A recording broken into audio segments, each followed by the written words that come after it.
Stay connected to your community and save. Just 99 cents a month gets you 3 months of unlimited access to Inform.com. Visit Inform.com/subscribe and get your first 3 months of news for only 99 cents a month. After battling the Great Chicago Fire, this North Dakota governor became a swashbuckling pirate. Hi, this is Tracy Briggs, and welcome to Back Then. Say it. Fred Fancher. Again, Fred Fancher. It's hardly a noble-sounding name, right?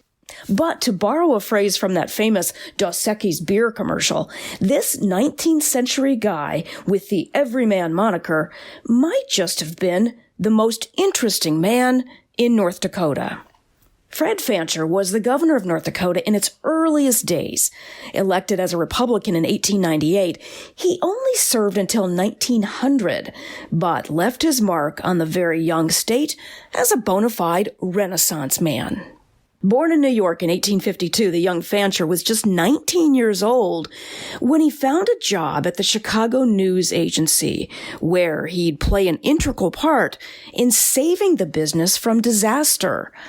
On the night of October 8, 1871, fire broke out in or around a barn located on the property of Patrick and Catherine O'Leary on the city's southwest side. Now, of course, the rumor had it that a cow started the fire with, quote, a fatal swat of a lantern, end quote. But the actual origin of the fire has never really been proven. Over the next couple of days, the fire raged. Dry weather and an abundance of wooden buildings, streets, and sidewalks made the entire city vulnerable to the flames. When news of the fire reached the news agency, Fancher, who was working alone, knew the company's large stock of paper was directly in the path of the fire. Reports say for the next several hours, quote, using all his strength, he succeeded in getting most of the stock into a freight car, end quote. And then he had the car pushed onto the railroad track that crossed a lake, safe from harm's way.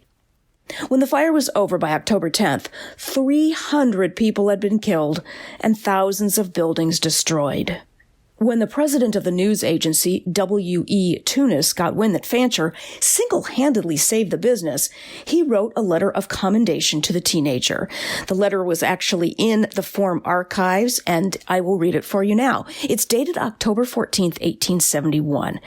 It says, "My dear sir, you were instrumental in saving a greater portion of my stock while the Great Chicago Fire was raging in all quarters, October 9th, 4 a.m. If you can accept my thanks with the accompanying ring with as much pleasure as I give them, you will know my opinion of you. You did most nobly. Yours truly, W.E. Tunis." Fancher would later call that amethyst ring that he received from Mr. Tunis one of his most prized possessions. He would actually own it for 73 years. Now, shortly after the Great Fire, Fancher left the big city for a quieter life on the prairie. He started farming 7 miles from Jamestown, Dakota Territory, but the spirit of pioneer life he craved wouldn't be as quiet as he might have liked. In January of 1888, Fancher had to be rescued during the famous Great Plains blizzard of '88, often called the Children's Blizzard because it killed so many children walking their way home from school.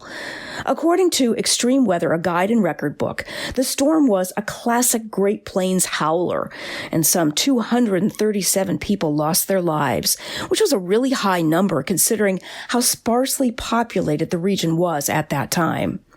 Fancher was nearly one of them. According to reports, the future governor was stranded in the snow on his own property.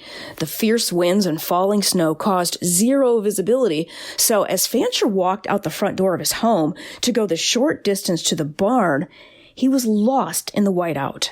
The frostbitten Fancher was eventually rescued by a hired man. As he had done after his close call at the Great Chicago Fire, Fancher shook it off and continued farming, actually starting to manage farms for Eastern investors, manage an insurance agency, and later becoming president of the Board of Trustees of the North Dakota Hospital for the Insane. He was also a participant at the state's constitutional convention, helping design the framework for the brand new state in 1889. Fortunately, Fancher's brushes with disaster were a thing of the past, but perhaps he missed the drama of his former life. By the 1890s, he took up acting and hit the stage in a number of successful theatrical productions. One photo printed in an old issue of the Forum shows the future governor in a production of Held by the Enemy in 1892. Looking like a swashbuckling pirate, Fancher and his fellow actors were a huge hit. In fact, the show, which was staged in Jamestown, ended up going on tour to Bismarck, Valley City, and Fargo to packed houses. By 1894, Fancher took on the real-life role of North Dakota State Insurance Commissioner, and by 1898, he was elected to the state's top office on the Republican ticket. He served his term and was renominated in 1900, but withdrew just before the election due to concerns over his health. He decided to move to California. He was just 48 years old. But California must have agreed with him. His health improved so much that he would actually live another 44 years working in the mercantile business and making a small fortune. In 1940, at the age of 88, Fancher's intense early years were behind him. All that remained were the memories and that amethyst ring. The metal ring was so worn down after decades of wear, Fancher had the gem taken out and put onto the chain of his pocket watch. A colorful life, indeed. A headline in the Forum that year heralded the ex-governor for his varied successes in many fields through the years. He was still living in Los Angeles, but said he was happy his old-time North Dakota friends had not forgotten him. He said, "I've been on the sidelines for a long time, but I'm still a North Dakota rooter and sympathizer." Fred Fancher died 4 years later at the age of 92 on January 10th, forever remembered as a very interesting man. And that does it for Back Then. I hope you'll join us again next time. Get reliable and accurate local news with Inform.com. Inform.com is your trusted local news source with journalists dedicated to keeping you informed about what's happening in your community. Visit Inform.com now.